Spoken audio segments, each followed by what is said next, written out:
New crops introduced from the Americas were potatoes and corn. They became widely grown all across Europe. These new crops had more calories than other crops being grown in Europe.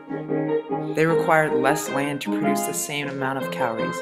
This allowed more land to be used for livestock, which added protein to their diets. In England in the 16 and 1700s, land that held livestock used to be common land for everyone, including the peasants.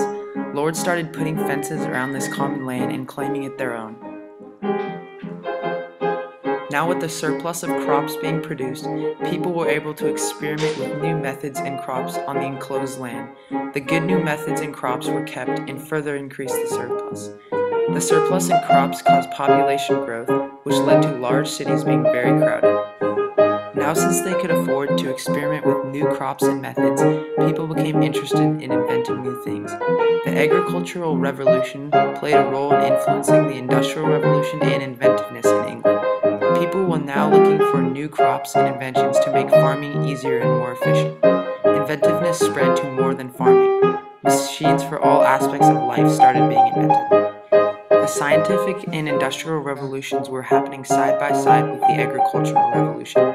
Both of them fueled the agricultural revolution further and further with new inventions and discoveries like the cotton gin and the spinning jenny, which led to an increase in productivity of cotton. The invention of the plow, mowers, and cultivators all helped boost the revolution. Crops could be produced much more efficient and quicker now.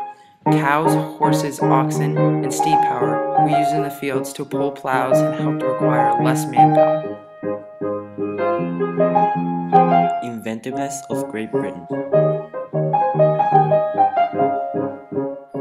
British people were able to invent a lot of things during the Industrial Revolution because they wanted money, were curious about new inventions that were invented by the other inventors in Britain, and continued to practice. In the mid-1700s, technology and innovation became fascinating, educated people throughout Britain. Some inventors tried to invent something to make a lot of money or to increase the economy. In 1700, England began to trade more with India to get more cotton because they were an important resource to make clothes, and British farmers couldn't grow them in Great Britain. In 1764, 3,870,392 pounds of cotton wool was imported. However, at the time, cotton production couldn't keep with demand, and the Royal Society of Arts offered cash prizes to anyone who invented the faster spinning machine. James Hengry spent some time thinking how to improve this process and invented spinning jenny. Some British inventors became interested to develop the inventions that were invented by the other inventors in Britain. For example, the spinning jenny, invented by James Hengry, could handle up 80 spindles, but which would still work by hand. Richard Arkwright tried to find a way to develop his innovation. He became interested in developing his own spinning machine and finally invented the roller frame. Edmund Cartwright visited a factory owned by Richard Arkwright and was inspired by all the machines that made cotton clothes. Inspired by what he saw, he began to build the similar machines that would improve the speed and quality of weaving. He called this kind of machine the power loom.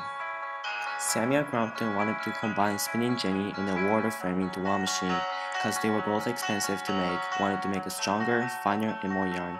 In 1779, he invented spinning mill powered by steam engines could spin thousands of spindles at once.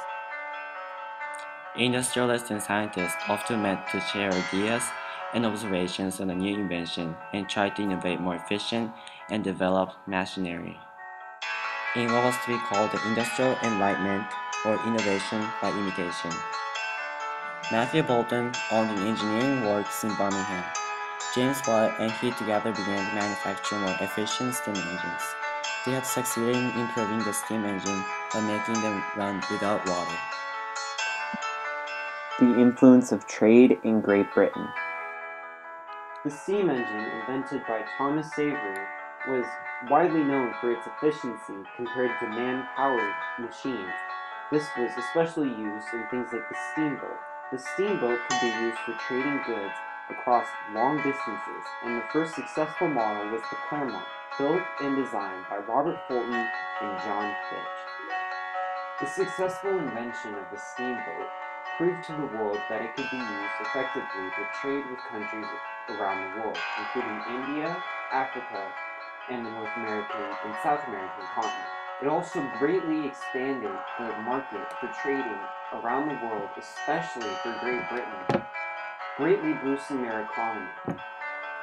Richard Trevithick and George Stephenson were responsible for the creation of the steam-powered locomotive, which quickly linked towns and cities to rural areas. It also allowed quicker transportation of goods, which greatly increased the market for traders. One everlasting issue in the terms of trade was between Great Britain and the Americas.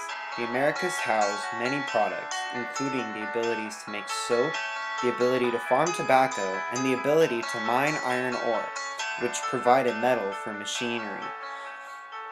With the invention of the steamboat, it allowed the transportation of these products and also allowed quicker transportation of slaves from Africa to the Americas. It was much faster and much safer.